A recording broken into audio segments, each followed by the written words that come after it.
आज हम लोग पढ़ने वाले हैं क्लास 9th की एनसीईआरटी बुक के मैथ सब्जेक्ट के चैप्टर 1.1 का पार्ट टू में देखिए आ रहा है हमारा तीसरा क्वेश्चन।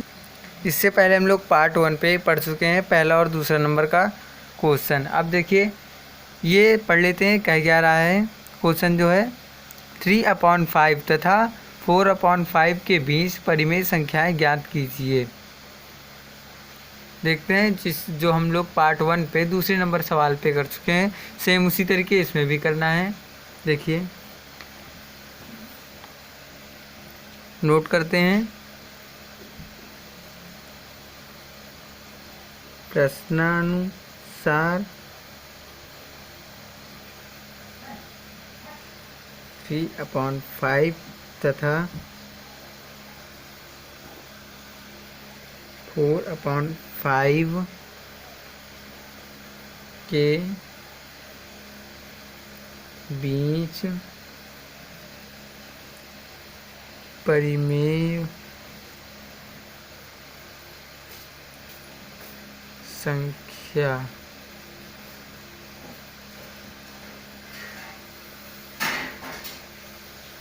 देखिए यहाँ पे निकालते हैं, इसको 1/2 कर देंगे, बाहर गुणा कर देंगे, क्योंकि अगर हम लोग गुणा नहीं करते हैं 1/2 का तो जो परिमेय संख्या आ रही होती है वो अलग आ रही होती है। इन दोनों के बीच से जो क्वेश्चन दिया होता है उससे अलग आती हैं, इससे बड़ी आती हैं। देखिए पहली संख्या प्लस दूसरी संख्या, ये रूल है परिमेय संख्या निकालने का, बीच की परिमेय संख्या निकालने का। देखिए दोनों का हर बराबर है, हर कॉमन ले लेते हैं और फिर ऊपर फिर ये गुणा, फिर देखिए जोड़ लेते हैं 1/2 इंटू 7/5 आ रहा है। देखिए गुणा कर लेते हैं 10, 7/10 आएगा। ये आपकी पहली संख्या हो गई।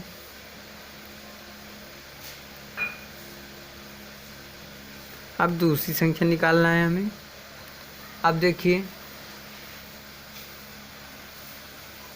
अब हम लोग देखेंगे, देखिए अब हम लोग एक चीज़ नोट करते हैं ऐसे 3/5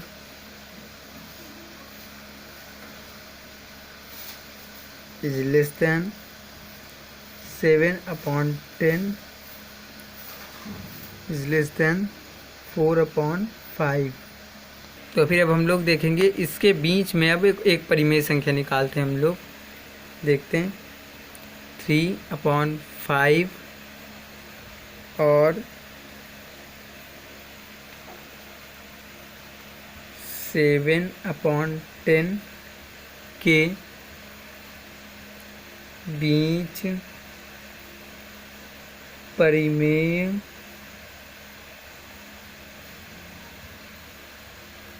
संख्या हल करते हैं। देखिए उसी तरह से 1/2 पहली संख्या प्लस दूसरी संख्या हम लोग नोट करते हैं 3, 5 प्लस 7/10। देखिए इक्वल करते हैं। देखिए यहाँ पे हर बराबर नहीं है तो हम लोग इसको हर बराबर करेंगे। आई थिंक आप लोग क्लास 9th में पहुँच चुके हैं तो आप लोगों को हर बराबर करना आता होगा। 10 कॉमन ले लेते हैं, यहाँ पे 6 आएगा, यहाँ पे 7 आएगा। अगर आपको हर बराबर करना नहीं आता तो आप हमारे क्लास 8th के जो क्वेश्चन के आंसर बता चुका हूँ आप उसमें देखिए, आपको हर बताना भी उसमें दिखाया जाएगा। अब देखिए 6 + 7 कितना होगा, 13/10 होगा इंटू 1/2, ये हो जाएगा 13/20। ये हो जाएगी आपकी दूसरी संख्या।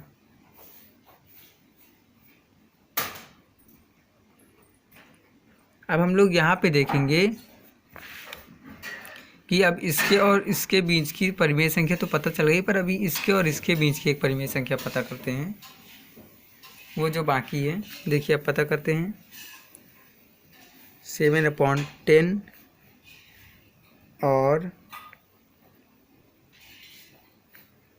4/5 के बीच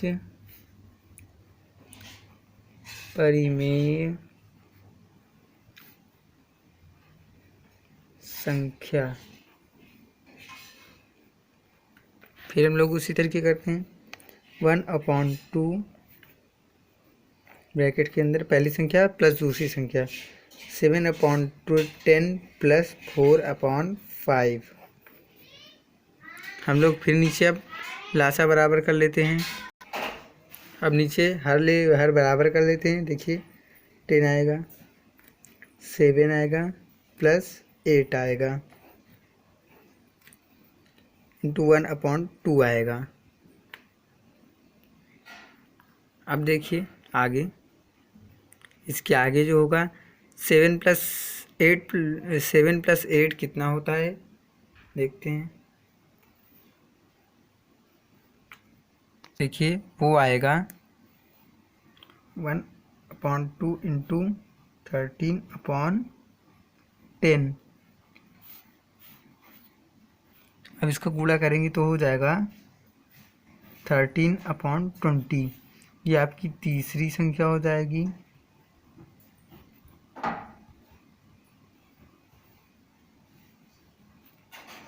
एक्चुअली यहाँ पे 13 नहीं होगा, यहाँ पे होगा 15। जोड़ने में मिस्टेक हो गई थी, आप लोग इस बात का ध्यान दीजिएगा। 15/20 होगा तीसरी संख्या। अब चौथी संख्या देखेंगे तो हम लोग एक चीज़ देखेंगे। अब देखेंगे हम लोग कि जो 3/5 होगा लेस देन 13/20 होगा, फिर less than 7/10, less than 15/20, less than 4/5। जब आप लोग इनका भाग देंगे तो देखेंगे आप लोग तो देखेंगे खुद ही अपने आप छोटे से बड़े के रूप में लगे होंगे। ये छोटा, ये इससे बड़ा, जो ये इससे छोटा होगा, ये इससे छोटा होगा, ये इससे छोटा होगा और ये इससे छोटा होगा। यहाँ पे 20 है। तो अब हम लोग देखेंगे, हम लोग इसके बीच की संख्या ज्ञात कर रहे थे। ये हो गई, ये हो गई, ये हो गई। अब हम लोग इसके बीच की संख्या ज्ञात करते हैं। देखते हैं। इसके बीच की पहले हम लोग संख्या ज्ञात कर लेते हैं। 1 मिनट। अब हम लोग संख्या ज्ञात करेंगे, इसके और इसके बीच की संख्या जो ज्ञात करेंगे 13/20 तथा 7/10 के बीच की संख्या। उसी तरह 1/2 इंटू ब्रैकेट में 13/20 प्लस 7/10, 1/2, यहाँ पे 20 आएगा, 13 प्लस 14, 1/2,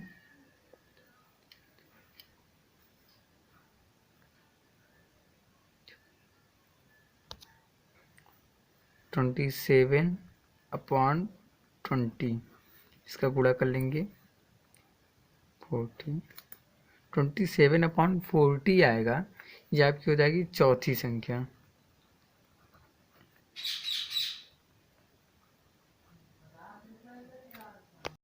अब देखिए हम लोग यहाँ पे देखते हैं 15/20 और 4/5 के बीच की संख्या ज्ञात करते हैं। देखिए 15/20 और 4/5 के बीच की संख्या। देखिए उसी तरीके हम लोग करेंगे 1/2, फिर ब्रैकेट में 15/20 प्लस 4/5। अब देखते हैं, यहाँ पे आएगा 20, यहाँ पे आएगा 15, यहाँ पे प्लस यहाँ पे 16। इसको ब्रैकेट के अंदर बंद कर देते हैं, इंटू 1/2। अब देखते हैं 1/2 इंटू 31/20, यहाँ पे हो जाएगा 31/40। ये हो जाएगी आपकी 5वीं संख्या।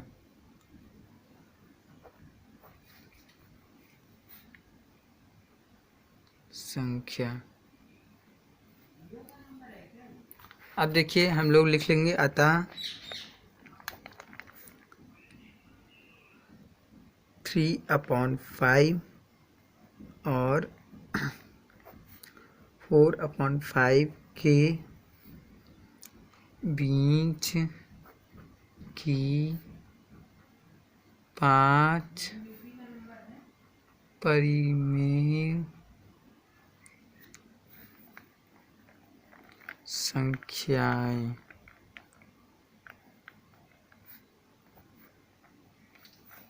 लिख सकते हैं जो आई हैं, 13/20, 27/40, 7/10,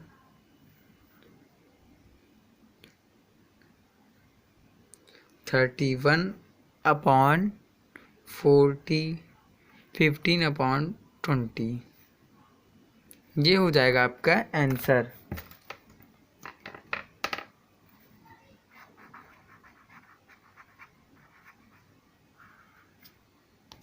अब देखिए जो क्वेश्चन नंबर चौथे का प्रश्न नंबर पहला है वो क्या कह रहा, प्रत्येक प्राकृत संख्याएं एक पूर्ण संख्या होती है। तो इसमें हम लोगों को बताना है सही है या गलत, कारण भी देना है। देखिए अब हम लोग लिखते हैं कि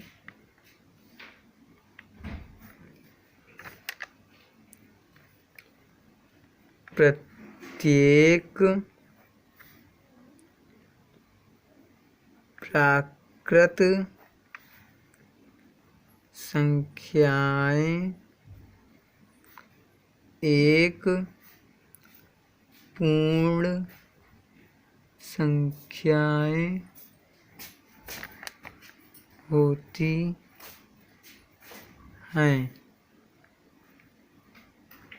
जो संख्याएं होती हैं वो कौन सी हैं,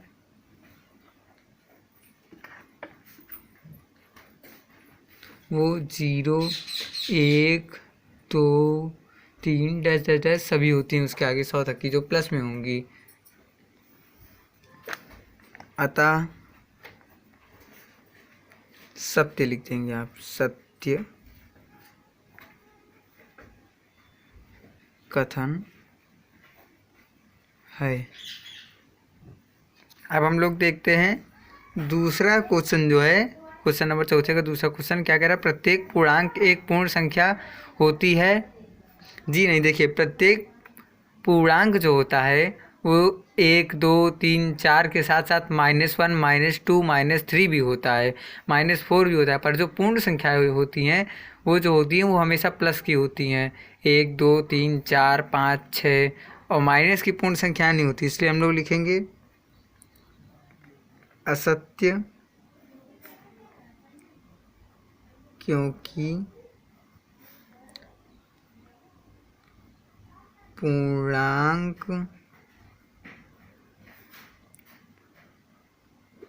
ऋणात्मक भी होते हैं, परंतु पूर्ण संख्याएं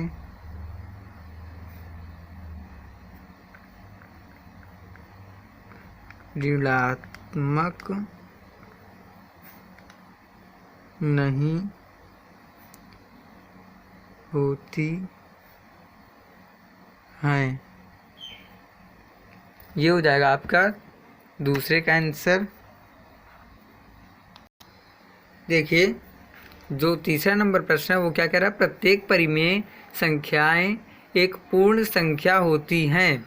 दोबारा पढ़ते हैं, प्रत्येक परिमेय संख्याएं एक पूर्ण संख्याएं होती हैं। हम लोग परिमेय संख्याएं तो जानते हैं जिन्हें P/Q के रूप में लिखा जाता है, और पूर्ण संख्याएं भी जान चुके हैं, 0 1 2 3 4 5 6। देखिए हम लोग लिखेंगे असत्य क्योंकि इसलिए कि अगर कोई पूर्ण संख्या है तो आप उसे 1/1 के रूप में, 2/2 के रूप में लिख 1/1, 2/1, 3/1 के रूप में तो लिख सकते हैं। पर जो परिमेय संख्या होती हैं वो हमेशा 1/1 या 2/1 नहीं होती। परिमेय संख्या 1/2 भी हो सकती है, 2/4 भी हो सकती है, पर ऐसा पूर्ण संख्या जो होगी वो 4/1 ही होगी। 4/2 या 4/3 नहीं हो सकती।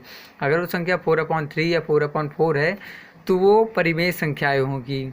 इसलिए असत्य क्योंकि परिमेय संख्या 3/3/6, अगर इसका रूप बदलेंगे तो 1/2 हो जाएगा, अर्थात 1/2 परिमेय संख्या है, परंतु यह एक पूर्ण संख्या नहीं है। ये आपका तीसरे का आंसर हो गया।